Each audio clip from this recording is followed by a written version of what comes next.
Илнур әнисе Анфиса ханымның көтеп алынган беренче сабые. Тумыштан сәламәтлеге шикле егет газиз кешесе карамагында. Без почти лечениега йөрмәйбез инде ул. Инвалид с детства дип атала. Вспомогательныйда караган ул укый алмады.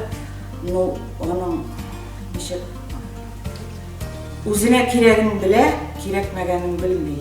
Булай тәртипсез бала түгел инде. Урам буеннан теләсә ничек йөрмәй, 15 яшькә хәтле ул урамга чыгып, уйнап, үзенең иптәшләре белән йөридер, хәзер инде уже бит йөри алмый, тышка чыга алмый. Шул үзе йөри, мунчага барыла, дальше җәйкене бура ихатада йөри, булай кышкына чыгып китеп йөрмәй.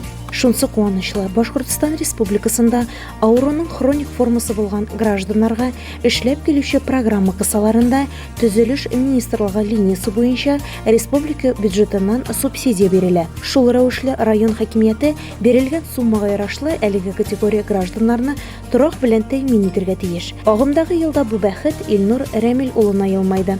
Район хакимиятендә Илнурның тулы опекуны әнисе Анфиса Зәйп кызына район хакимияте башлыгы Илдар Мустафин һәм район прокуроры Салават Шәмсетдинов фатирның ачкычын тапшырды. Алар үзенең өлешен кертте, без тырыштык, менә бергәләп килеп чыкканбыз.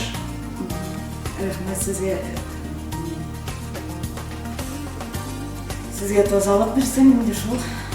Таза булыгыз, исән эшләгез. Шулай. Без исән иннең булай инде бала ширле булды инде. Тырыштым инде карарга, әлдә тырышам.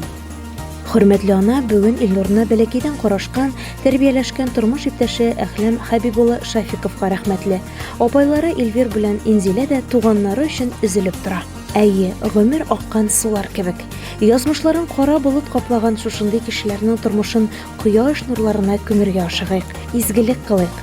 Анфиса ханымга Ходай озын гомер, сәламәтлек, көч-куәт бирсен.